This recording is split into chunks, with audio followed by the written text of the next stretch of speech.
Tapos na ako. Hello guys! Welcome to my YouTube channel. Kumusta po ang lahat?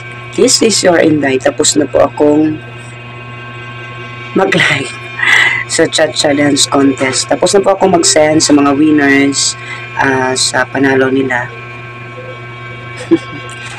Natatawa lang ako guys kasi nagka-problema sa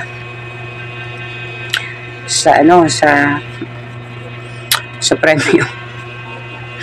Kala kasi ni Ma'am Emelia 10 lang. 12 ang natin contestants. So okay lang naman. Okay naman ang lahat. Anyways, tapos na po ako din mag-send ng mga tickets sa mga kulang ng tickets, sa mga wala pang tickets. Maghintay lang kayo kasi ang sa akin is pasensya lang talaga, no? Hintay lang talaga tayo hanggat maaari. Pero i-follow up nyo lang si Daya. Very approachable naman siya pag mag-inquire kayo, at syempre in a nice way naman po, okay? So hintayin nyo lang po yung mga wala pa pong ticket. Yung sa akin tapos na po lahat. May mga tickets na lahat yung mga naibayad ko.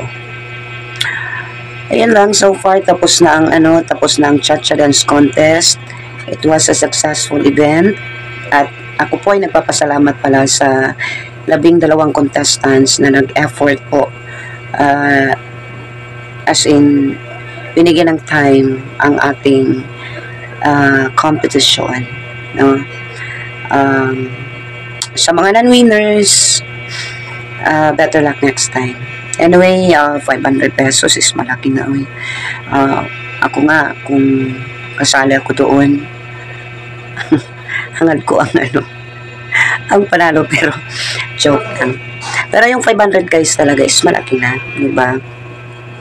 Kaysa sa wala, diba? Mag-cha-cha-cha at tras abante ka lang naman dyan, diba? It's a very simple steps. Easy lang yan, tras abante. At saka sinasayaw yan naman natin nung kabataan pa natin.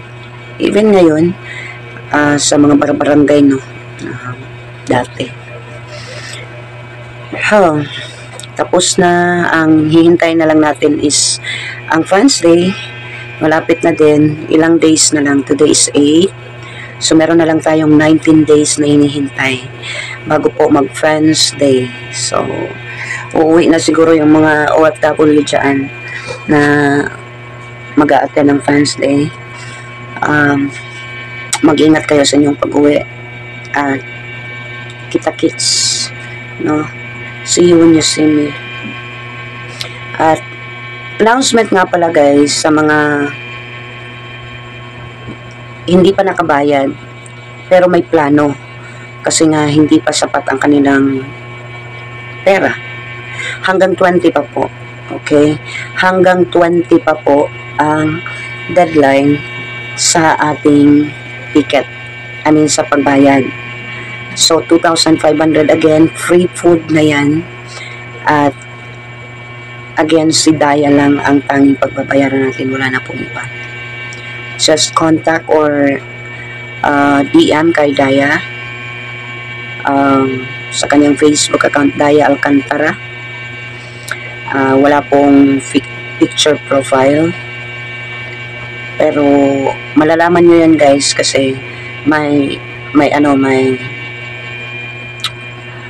mga pictures doon na nandoon si tatay, nandoon din siya sa iisang picture, at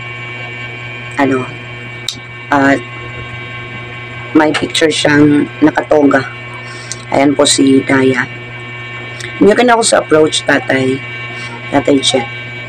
At speaking of Tatay Jet guys, ipinapa-announce nga pala ni Tatay Jet na kung sino man po ang gustong bumili ng magazine ni Bunso, yung bagong release na Global, pwede po kayo magpalista sa akin. Okay? At ililista ko ang pangalan ninyo. And if you want to send your payment sa akin, of course, I'll keep it at saka isisend ko kay tatay. At yung process dyan is once maano na ni tatay, parang ipapadala. So guys, mag-ano na lang kayo ng shipping fee, no? Kung gusto nyong ipadala sa inyo, mag-ano na lang kayo ng shipping fee para ano, pero kaklaruhin ko pa talaga kung ganyan ba talaga yung yung setup. Pero yung sinabi talaga ni tatay is magpalista sa'yo na yung mga bibili ng magazine. At kung gusto ninyo na doon ninyo i-claim sa venue sa Fans Day, pwede din. Palista kayo kasi parang hindi nila dadalhin lahat. So, limited siguro. So, dapat palista muna, tsaka ang bayad is doon na sa venue. At doon nyo din kukunin sa mga mag-a-attend din. Pwede na lang kayo makisuyo sa mga hindi a-attend at tsaka padala nyo na lang sa mga gustong mag-avail ng magazine. So, ang magazine po is 650 pesos. So, ayun po yung bagong ni Bunso. 650 pesos lang po. Okay? Hindi po siya aabot ng 1,000. Baka may mga dyan, mag-take sa opportunity ba, mag-ano na 1,000 or 1,500, huwag kayong maniwala. Kasi 650 pesos, 650 pesos lang ang magazine. At saka sa mga legit lang na vloggers ng Kabunso, kayo mag-approach. You can also approach Aloha, Just Root, kay tatay, sino pa yung mga pwede ninyong lapitan. Ako, kasi nakaka-chat ko si tatay. Yan lang, I'll see you sa Fans Day kasi malapit na guys, no? 19 days na lang, ilang tulog na lang talaga. Ang bilis-bilis ng panahon, parang kailan lang, no? So, Villamor Air Base, wag po kayong malito, court. So, that's gonna be 3 p.m. Sa Pasay po iyan, mga Kabunso. At, magdala lang kayo ng pagkain, like burger, para kung hindi pa isi-serve yung pagkain doon, meron tayong kain-kain, baka magutom tayo. Okay? So, yun lang ang update natin guys. So far, tapos na po ako sa mga activities. At ang hintayin ko na lang yung Fans Day. At bago ko nga pala i-end ang video na ito, nais ko lang pasalamatan po yung mga taong dumalaw sa live ko kagabi. Kay Ma'am Mercy Gonzales, kay Tita Police, Tita Rebecca Layog, Ma'am Midnight, ayan, yung mga madalas makita ko. I mean, yung seldom lang makita. Ngayon, kasi si Tita Bex, lagi naman, may lang talaga si Tita Bex guys. May problema ang kanyang husband. Under recovery pa. But okay na siya. Okay na yung Anyways, that's all for today. Good luck mga Kabunso. Happy lang at saka mag-enjoy kayo sa Fans Day. Alright? I'll see you when you see me. Bye.